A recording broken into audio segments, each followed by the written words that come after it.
This is a very interesting survey na, para sa akin, ang weird lang kasi tira nyo, pakita ko sa inyo. Ito yung nangyari. So, naglabas sila ng bagong survey. Ayan, di ba? Ang dami ng coverage. Ang dami ng modules ang tawag eh. Daming modules. State of the country, national issues, macro and micro issues, scorecard ng national leaders, approval and trust rating, EQ of incumbent leaders. How do you measure EQ, no? Kung hindi sila mismo yung sumasagot? Performance of newly elected officials, media consumption habits. Ayan. So, naglabas sila ng bagong survey. Before, mga kotsero, kapag naglalabas sila ng survey, pupuntahan mo lang yung website. Okay na. Mada-download mo yung lahat ng yan. Mada-download mo yan. Libre yan. Pero ngayon may bago. Mukhang, hindi ko alam kung bakit ganito. Siguro for marketing to o baka minomonitor nila kung sino yung nagda-download. Pero pag kinlik mo yan, ay magsasubscribe ka na ngayon. Subscribe na talaga, publicus? Grabe siya. Ayan magla-login ka Tapos kanina, tinry ko mag-register. Pag-register ko, may lumabas sa gilid. Ang nakasulat sa gilid, you have signed up, you are now, parang pre-approved. Pre-approved? What does that mean? Does it mean na meron pang ibang tao na titingin kung aaprobahan ko to? So, hindi ko alam kung bakit merong proseso ng screening na ganito. No? Hindi ko alam. Promise. I hope I do. Kaso wala hindi ko talaga alam So, ang ginawa ko, nagkalkal na lang ako sa Facebook ng results ng survey na to. Ang nakuha ko lang is this, yung trust ratings. Wala yung sa iba Mamaya natin pag-usapan yan. Itong trust rating. Kasi may gusto akong i-highlight dito sa Publicus Facebook page. Okay. Kasi mga kotsero, yan. Ito yung, ano ba to? Q4 ni PBBM. Q4. Ay, pa tayo. Yun. Q4 rating ni PBBM. Q4 rating yan Approval rating niya is, performance to approval rating is 61%. Malaki yan Malaki yan. Tawag dito. That's a good number for PBBM. Considering, mga kotsero, na ang daming issue na ibinato ngayon kay PBBM this year. So, 61% is a good number for his second year. Pero bago natin ipagpatuloy ang ating pinag-uusapan dito sa video na ito, may tanong muna ako sa inyong lahat. Sa mga nasa US, UK, Canada, Italy, France, Spain, Ireland, and Belgium, gusto nyo bang makauwi sa Pilipinas ng may libreng patiket galing kay Sendwave? Ito lang gagawin nyo, mga kutsero. Ito lang, pakita ko sa inyo. Pwede kayong manalo ng isa sa 3 free round-trip tickets sa pamamagitan ng Sendwave Pasko. Ayan, mga kutsero, matindi-tindi to. Win a free round-trip flight home kung ikaw ay magpapadala ng higit $200 sa inyo pong Sendwave account hanggang December 31, 2023. Ayan, so kapag nagpadala kayo ng higit $200, so may entry na agad kayo sa up to 5 entries sa mga kotsero ang pwede nyo makakuha dyan sa round trip flight home na yan. Pero paano ba kayo makapagpadala sa Pilipinas sa pamamagitan ng Sendwave? Ang gagawin nyo lang muna, mga kotsero, i-download ang Sendwave app, gumawa kayo ng account, lagay nyo ba account details mo dyan, at pwede na kayo magpadala sa GCash, cash pickup through pawn shops at sa iba't ibang mga bangko sa Pilipinas. At kapag ginamit nyo pa ang promo code The Coach Jared, makakuha kayo ng $20 free credit. Ayan, mga kotsero, kaya gamitin na si Sendwave for all of your remittance needs at para makakuha kayo ng libreng patiket pauwi ng Pilipinas. If I'm not mistaken, last year, mas mataas siya last year. Pero, okay na rin yan, 61%. Wala nang masama dyan. Cannot say 23%, disapprove is 17%. So, konti pa rin siya. Hindi siya significant, no? Konti lang siya. Kapag ito, na-convert mo into approve, o di happy-happy ka na ulit.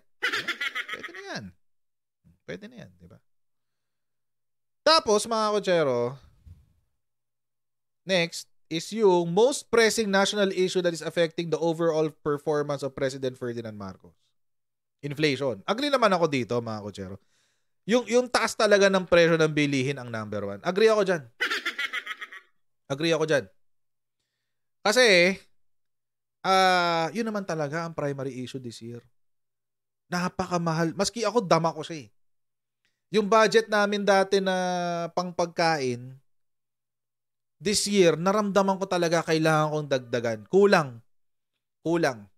Hindi ko na lang sabihin yung actual na budget ko. No? Pero let's say, kung dati sa isang linggo, kasya ang, sabihin na lang natin, no? Kung dati kasya ang 5,000, ngayon hindi na. Sa pagkain. Pagkain to hindi na kasya. Family of 4 kami eh. So, kung dati kasya ang 5,000, ngayon hindi na. Kulang talaga. Kulang. Hindi lang yun. Dama ko rin yung pagmahal ng kuryente. Dati ang budget namin sa kuryente is nasa 5 or 6,000 pesos lang. Kasama na aircon dun. 6,000 pesos. Okay pa kami dun.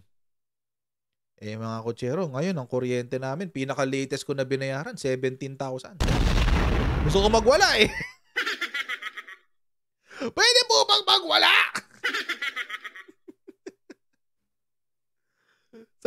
Gusto ko sumugod sa Meralco. Gusto ko sabihin na, ano tawag dito? Anong tingin nyo sa amin? Pabrika? Grabe yung kuryente namin. Sobrang mahal ng kuryente. Yung gasolina, manageable. Konti lang yung dinagdag ko sa gasolina, sa crudo. Siguro yung dating 3,000, siguro ngayon mga nasa 3,500 to 4,000. So okay lang yun, walang problema doon. Yung kuryente talaga, guys. Sakit sa puso. Sabi ko, nung nakita ko yung bill ko. Dito pa ba yung bill ko?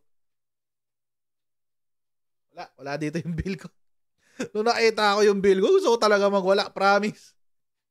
Gusto ko talaga pumunta ng Meralco at sabi ko sa Meralco, baka nakakalimutan nyo na residential yung sinusuplayan nyo ng kuryente. Hindi kami planta. Sabi ni Paul Pano, did you consider buying solar panel? Yeah, I'm actually considering it now. Sa sobrang mahal ng kuryente, kino-consider ko na siya. Wala naka-jumper, pina-check ko na eh. Wala naka-jumper sa amin. Wala naka-jumper. So sabi ko, Diyos ko, gusto ko magwala talaga. Pero okay lang. Alam nyo kung bakit? Kasi alam nyo, bumaba ang ang unemployment rate. Happy na ako dun. Mas maraming may trabaho ngayon. Happy na ako dun.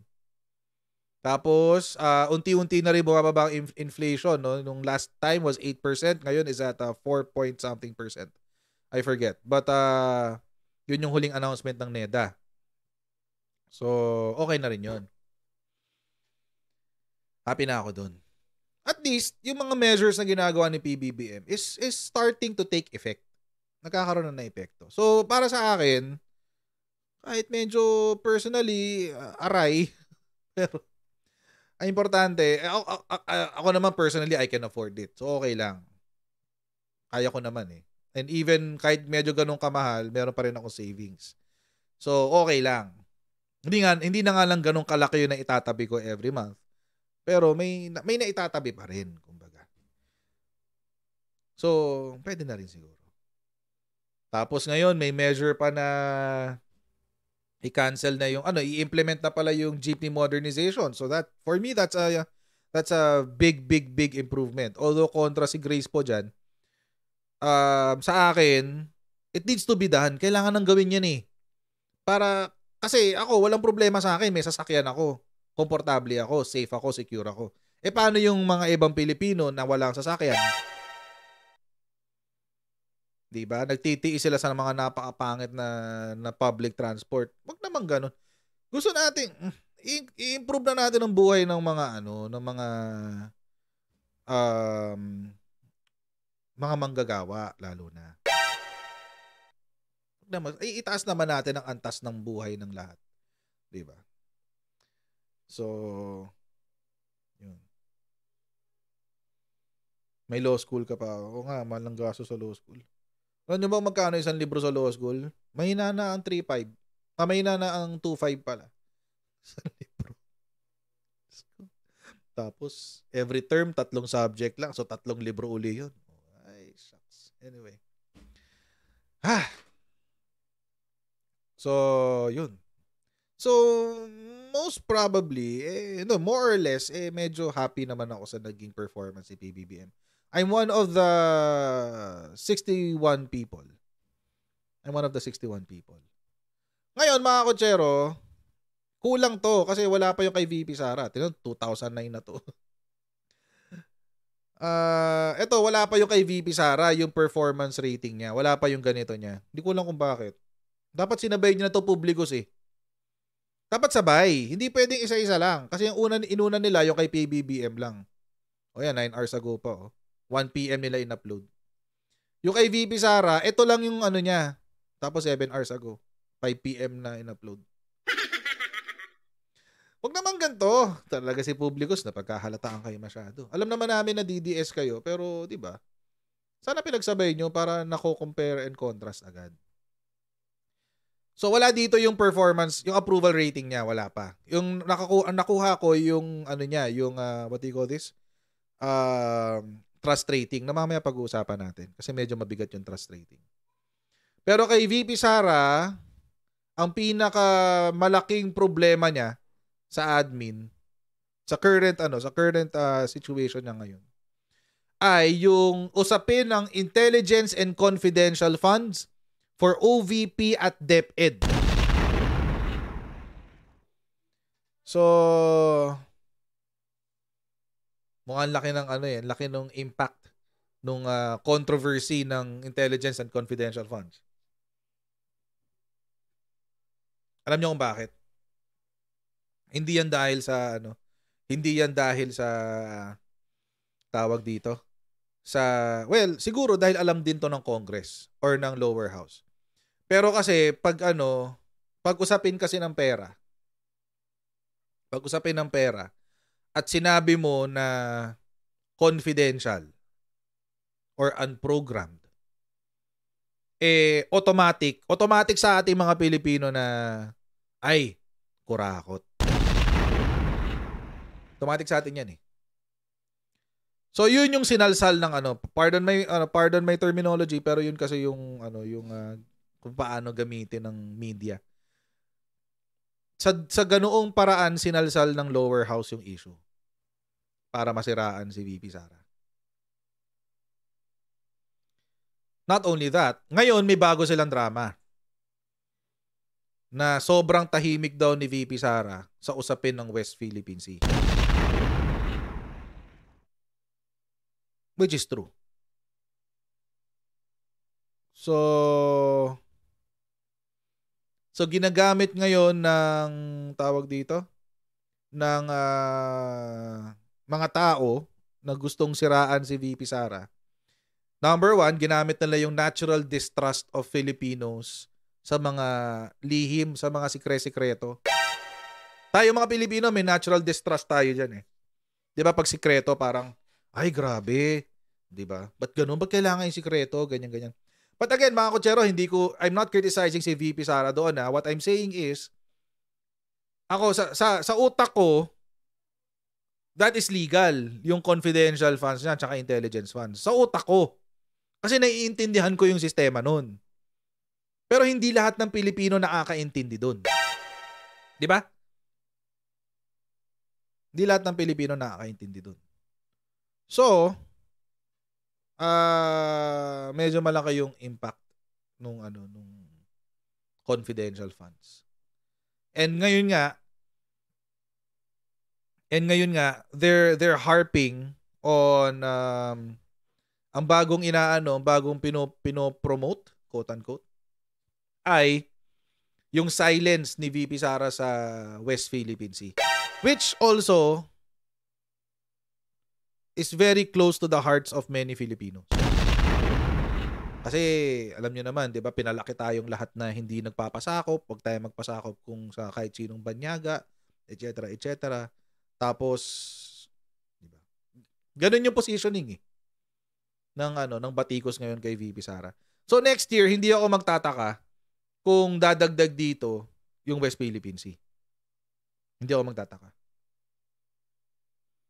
Kasi yun yung dito Which among the national issues would you consider as the most pressing issue that is hurting the overall performance of Vice President Sara Duterte? Yun nga, intelligence and confidential funds. And most probably next year, I have a feeling na dadagdag dyan yung kanyang silence sa West Philippine Sea. Kaya nung last week ba yun? Last week. Nung pumutok yung issue ng West Philippine Sea. Sinabi ko na agad na si VP Sara should start talking about the West Philippine Sea. Sinabi ko na to last week Ngayon, yun na yung ginagamit nila. Kanina napanood ko si Antonio Contreras. Yun yung sinasabi niya sa interview niya. In-interview siya sa Politico. Yun yung sinasabi niya. Sabi niya, ang ingay-ingay ni VP Sara sa ibang issue. Nagsalita pa siya tungkol kay Badoy tsaka kay Eric. Pero sa West Philippine Sea, wala kayong marinig. Ganun. Ganun ngayon ang positioning ng Batikos laban sa kanya. So, I think, kung merong nakakarinig, o kung nakakaabot yung mga videos natin sa mga PR people ni VP Sara, ito kasi mga kotsero, ito ang challenge ng ng grupo ng PR ni VP Sara. Masyado kayo nakaasa sa mga DDS. Masyado kayo nakaasa sa sa echo chamber ng DDS. You should not. Kasi supporters niyo na yun Supporters niyo na yung DDS Di ba? Solid na yung suporta ng DDS kay VP Sara. You should not be listening to them. Makinig kayo sa mga taong bumabati ko sa kanya. Para alam nyo kung paano magre-respond. Kasi whether we accept it or not, let's real talk lang. Real talk. Karamihan ng pro-China sentiment ay nanggagaling sa mga DDS, hindi naman galing sa iba yan Di ba? Real talk lang. Sabi ko sa inyo, kung extremist kayo, ma-offend kayo sa akin sigurado ako, ma-offend kayo dito sasabihin ko. Karamihan ng pro-China sentiment nanggagaling sa DDS. Hindi niyo yan maririnig sa mga taong katulad ko na moderate. Lalong hindi niyo yan maririnig sa mga loyalista. Lalo, syempre, mga pseudo-loyalista, hindi niyo rin maririnig yan dyan. Kasi may sinusundan na kumpas yun. Ang audience dito, yung DDS. So, si VP Sara, being the Vice President and part of the Uniteam, bilang kasama ng Uniteam, she also bears the responsibility of making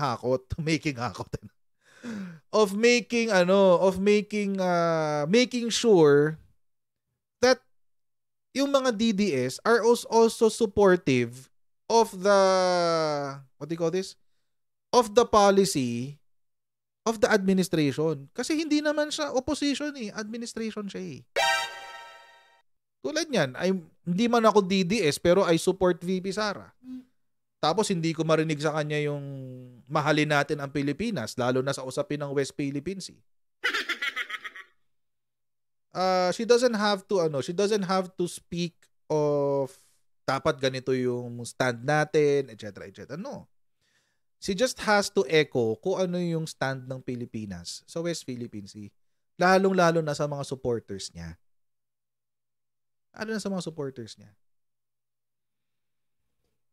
So, yun. So, one of these days, this is real talk and this is not meant to hurt VP Sara or sabihin na si Coach Jared, binabati ko sa si VP Sara. No. Pero, one of these days, makikita nyo dito, West Philippine Sea. Isa sa mga items na makakasira kay VP Sara. Maniwala kayo, one of these days. You heard it here first. Taas ang batting average ko. Pag ako nang hula, mataas ang batting average ko. Tingnan niya, one of these days. Sasabihin nyo, ay oo nga, tama si Coach Jared. Lalabas nga yung item ng West Philippines. Kung yun. Yun. So I really hope si VP Sara will talk to her people. to her supporters ng ganun. On the same vein, I sincerely hope si Presidente he's just too nice. He's being too nice. I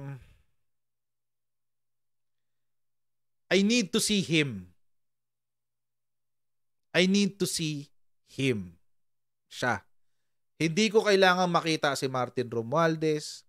Hindi ko kailangan... Kasi alam nyo, sa totoo lang, mas maingay pa si Martin Romualdez kaysa sa kanya. Naalala nyo nung ASEAN? Itong nakaraang ASEAN?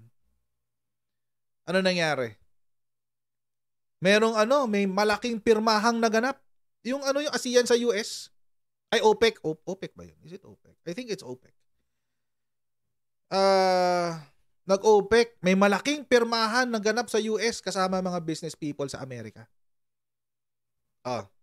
Nauna pang mag-announce si Martin Romualdez kaysa kay Presidente. ASEAN yun. ASEAN sa California. Yun sa California, di ba? Is it OPEC? I think that's OPEC.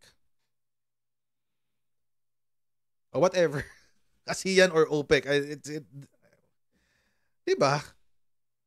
Nauna pang maglabas ng press release si Martin Romualdez kaysa sa kanya. Tapos, lahat ng press release ni Martin in support of the president, ginagawa siyang pangsangkalan eh. Wala namang problema doon. Pero, yun, I need to see him more. Gusto ko, siya yung binoto ko eh. Siya yung binoto kong presidente. Siya. Hindi ko kailangan yung pananahimik niya. Ang kailangan ko, yung presensya at galaw niya. APEC. Thank you very much. Red October and Arnel. Maraming salamat. APEC Summit.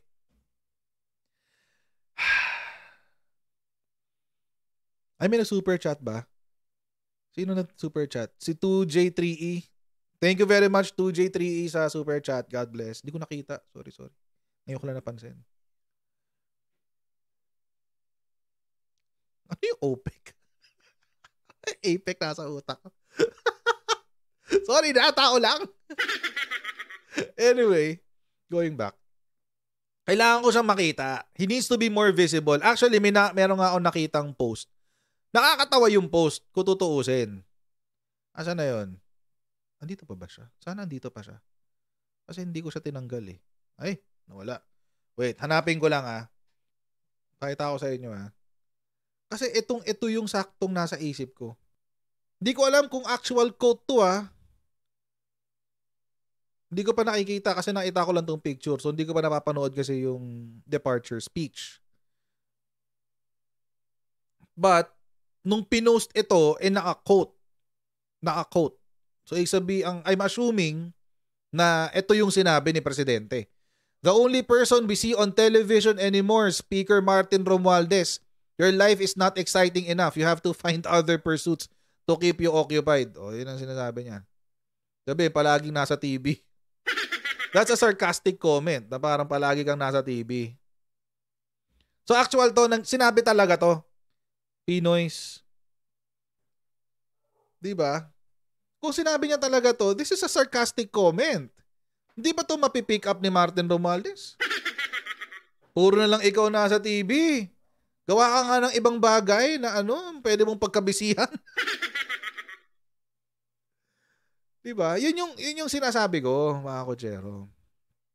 Ay, siya yung binoto kong presidente, hindi naman si Martin. So I want to see him in action.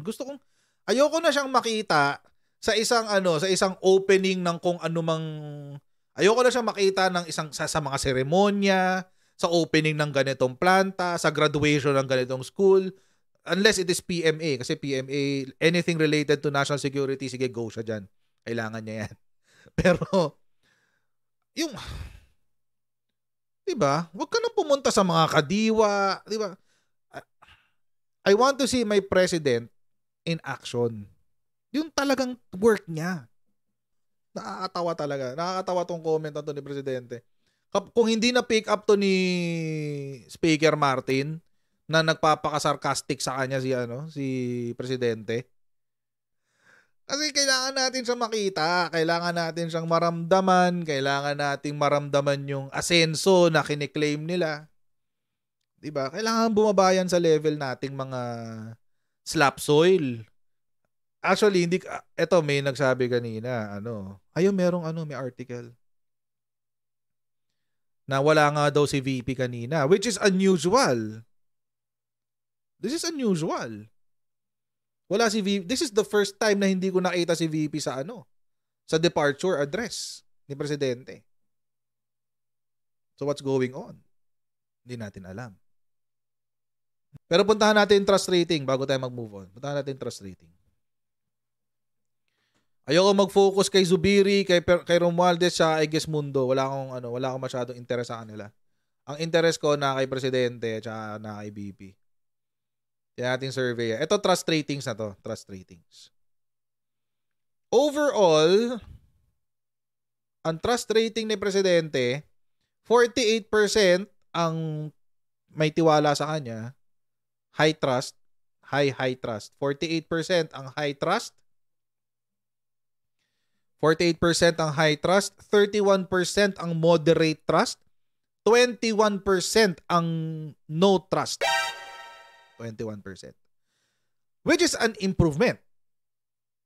Improvement yan Bakit? Kasi last quarter, 2023, Q3, quarter 3 ng 2023, 24 ang may ayaw sa kanya.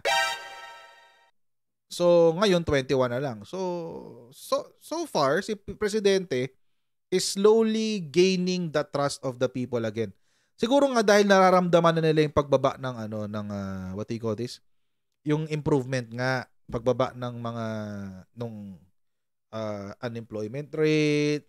Tapos, sobrang naging effective tong price cap Sobrang effective ng price cap. So, yun. At ngayon, 'di ba? Dahil meron ng ibang agriculture secretary, makakatutok na siya dun sa sa trabaho niya bilang presidente. So 21% ang low trust. 48% ang high trust, 31% ang moderate trust, 21% ang low trust. Improvement 'yan. Dito kay VP Sara, medyo hindi maganda. Medyo hindi maganda kay VP Sara. Although siya ang highest, siya ang may pinakamataas na trust rating, 53%. Compared to everyone. Pero kasi, take note mga kotsero, yung 53% niya ay dahil sa hatak ng Visayas Mindanao. Bismin yan. Yan 47, 54. 47, 66. Tumaas ang trust rating niya sa Mindanao, 66%. Ay, hindi. Sorry, mali. Bumaba ang trust rating ni VP Sara sa Mindanao. From 72, bumaba sa 66. 11% ang ibinaba. Why? Mindanao yan, Baluarte nila yan. So, what's happening? Sa Visayas, tumaas din ng 2 percentage points. 19% ang low trust. Ang no trust pala, no trust. 19%. Tumatakas Sa Southern Luzon, tumaas din ng 1%. Although not significant, pero tumataas. Northern and Central Luzon, tumaas din, 20 to 21%. NCR from 32 to 35%. So, ang laki ng tinaas ng low trust sa Mindanao, 11%. Ang laki. So, hindi yan. Maski ako hindi, at saka matagal ko nang sinasabi dito sa channel ko, malamang, kung hindi pa kayo nakakapanood dito at kapag nag-aano ko ng survey, hindi nyo alam kung paano ako nag-a-analyze ng survey. Hindi ako katulad ng iba. Huwag nyo po ako yung tulad sa iba na parang school. Hindi ako ganun. Bakit? Kasi magkaiba ang trabaho ng presidente sa vice-presidente. So, hindi ko ikukumpara yung score ni presidente sa vice-presidente. Hindi ko rin ikukumpara yung score ni VP Sara sa score ni presidente. Bakit? Kasi magkaiba sila ng trabaho. Kaiba sila ng trabaho eh. It cannot be compared. Hindi mo rin, actually, mali nga na ganun ang comparison. Hindi dapat ganun. Kasi magkakaiba silang lahat ng trabaho. You compare them to their previous ratings. Ikukumpara mo sila doon sa nakaraan nilang rating. So halimbawa, ito kay Martin Romualdez. From 25% na distrust, tumaas to 29%.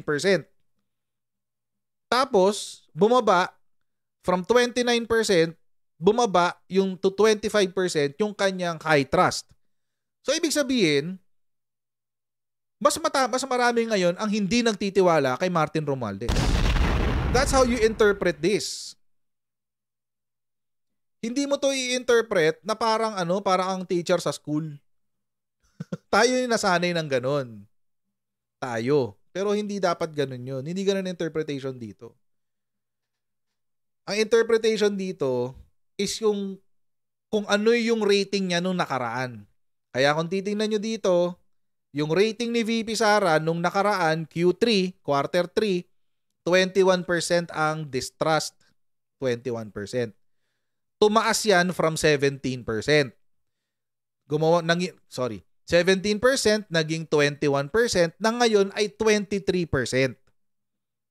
Ngayon, bakit siya nag-23% itong distrust? Kasi ang taas ng yung dami ng tao na merong low trust kay VP Sara, tumaas to 11% sa Mindanao. Ang tanong, bakit sa Mindanao? Kasi dito yung baluarte ni VP Sara.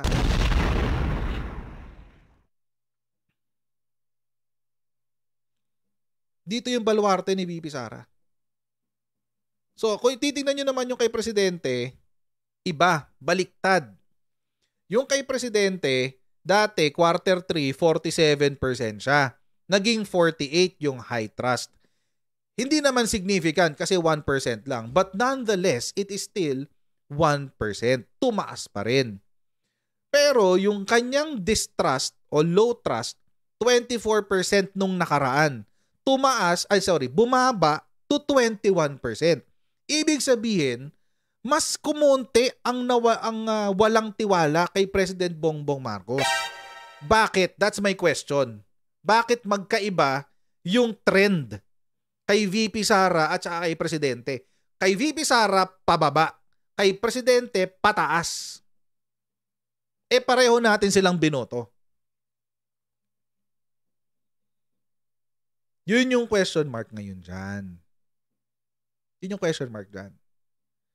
So this is not a question of whether si VP Sara may pinakamataas, siya ang most trusted kasi 53% siya ang may pinakamataas ang trust rating. Okay lang yun. Walang problema ikalat yun. PR yan. Public relations yan. Pampabango ng pangalan. Walang problema doon. Pero hindi ganun ang pagbasa niyan. Ang pagbasa nito is i-compare mo yung sarili mong rating sa previous. Ganun ang basa niyan. Kasi dapat, sabi nga nila, ang pagkumpara ay apples to apples. Kung si President Bongbong Marcos, ikukumpara mo sa rating ni President Duterte nung siya ang presidente, pwede kasi pareho silang presidente. Pero kung dito, among all of them, hindi pwede. Pang PR, oo. Okay yun, pang PR. Happy. O, diba? May pang PR ngayon si VP Sara. O, VP Sara is the most trusted elected official in 2023 with 53%. Wala problema doon. Okay yun. Good yun. Goods yun. Pero, yung 53% niya is on a downward trend. Pababa ang kanyang trend. Which is weird. It's weird. Lalo na sa Mindanao. Bababa yung pangalan mo sa Mindanao talaga. That's so weird. So, di ko alam what's happening. Hindi naman ako nagbago ng posisyon kay VP Sara. And I know, maraming ang nag-aakusa sa akin na ano daw ako, pro-China daw ako dahil supportive ako kay VP Sara. Alam mong hindi nanonood sa akin. Bistado agad hindi nanonood sa akin to kasi akala nila pro-China ako dahil dyan. Dahil supportive ako kay VP Sara. Diba? That's stupid.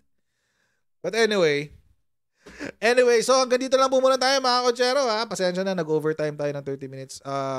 But, ayun, maraming salamat sa inyong patuloy na pagsuporta sa ating channel. Okay, please don't forget to subscribe sa ating Coach Jared YouTube channel and pa-follow na rin po tayo sa ating Facebook page para lagi kayong updated sa mga ganap dito sa ating channel. And I'll see you in our next Coach Jared Live. Bye everyone. See you next time. Bye.